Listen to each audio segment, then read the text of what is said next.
Israeli government doesn't like us. The fact is that for the last 10 years there is one slogan of the Israeli policy. There is one flag that they raise which says, we have no partner. There is no one to talk to. It's very convenient not to have no one to talk to, because if you don't have anyone to talk to, then there is nothing to talk about and you don't have to give back anything. What we are doing, what we are showing every day with our efforts, with our activities, there are many people to talk to on the other side, and there is a lot to talk about. And in that sense, the Israeli government doesn't like us very much.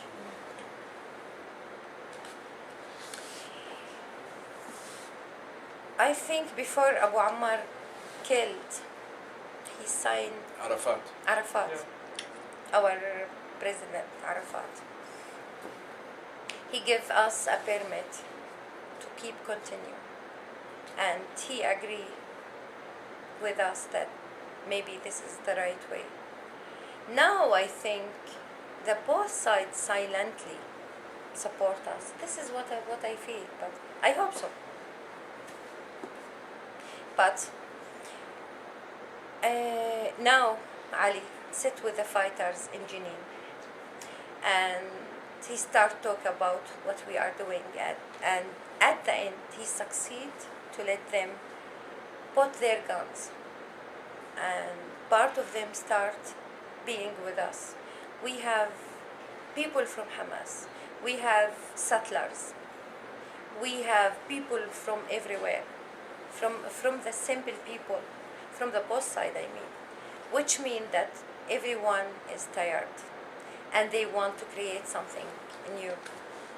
When you give lectures in the high school, which are the reactions of the boys, of the guys over there? It depends on the school, on the socio-economic status of the school, and where the kids are coming from, and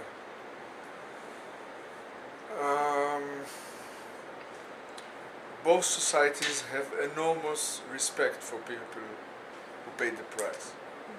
This is open the gates of schools. And this is true until the minute you open your mouth. And then it can get very ugly sometimes. Someone told me once in an Israeli school that it's a pity I wasn't blown up with my daughter. And in a Palestinian school... Sorry, what does he say? Who said it? What did he say? He said it's a pity that I wasn't blown up with my daughter. È un peccato che non si esplosa anche lui insieme a sua figlia. He was angry with what I said, and he wanted to express his anger. So this was the way to express the anger. And in a Palestinian school, the headmaster told the kids not to listen to me because I weakened their will to fight for freedom. But I think the vast majority of reaction is overwhelming. You open our eyes, you change our minds, you should run to politics, you're doing a sacred job, and in that sense I can tell you that if we give a lecture and in the end of the class, Israeli or Palestinian, there is only one kid who nods his head like this with acceptance to the message we are, it's a miracle. We saved one drop of blood. This is the whole world, one drop of blood. So in fact, many kids are nodding their heads like this, and I think the message is getting through. The very sight of us together is making a change. Have you ever tried to speak with the Jewish guys that go for, at 18 years old, they became soldiers, but maybe they don't want to? I know it's hard to speak with soldiers, this kind of thing, but maybe if some soldier try to speak with the parent circle to express his support for you, for your Well, you must understand that the Israeli members of the parent circle, each and every family has kids in the army. I have 2 boys in the army, and I have a 17.5 years old kid who's now on the verge of getting into the army, which is a big problem for us. Now, my 2 older boys were combat soldiers in the army.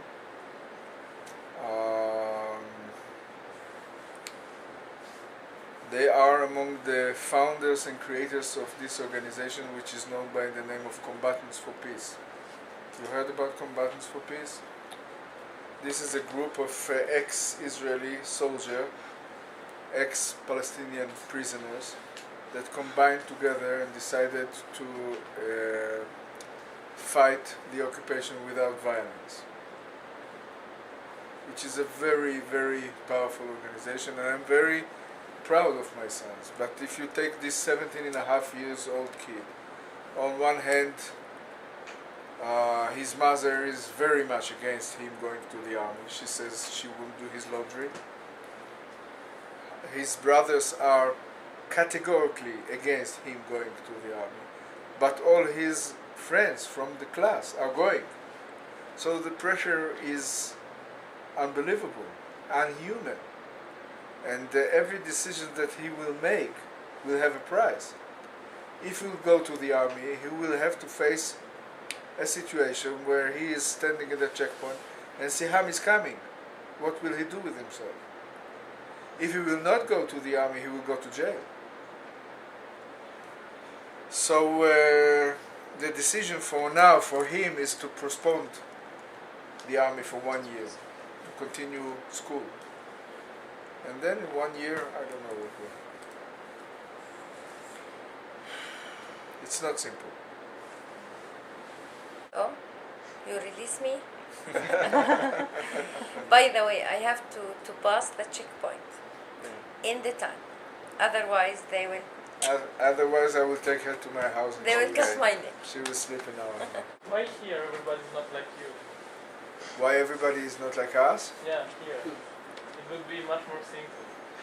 Well, it's against the human nature, probably.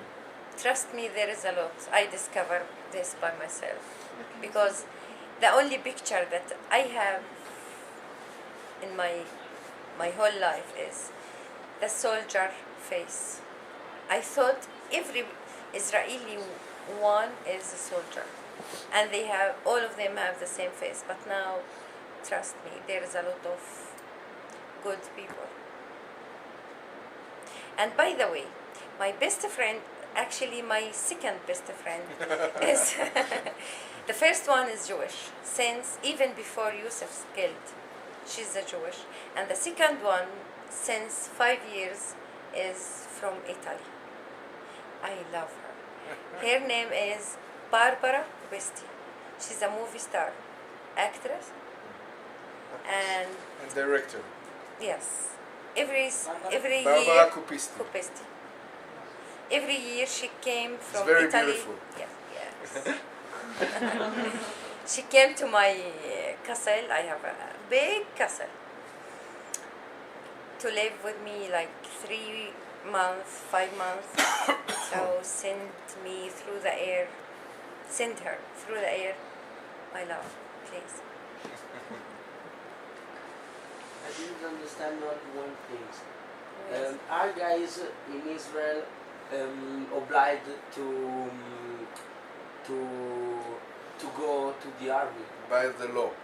Okay. When you are 18, you have to go to the army for 3 years. Everyone.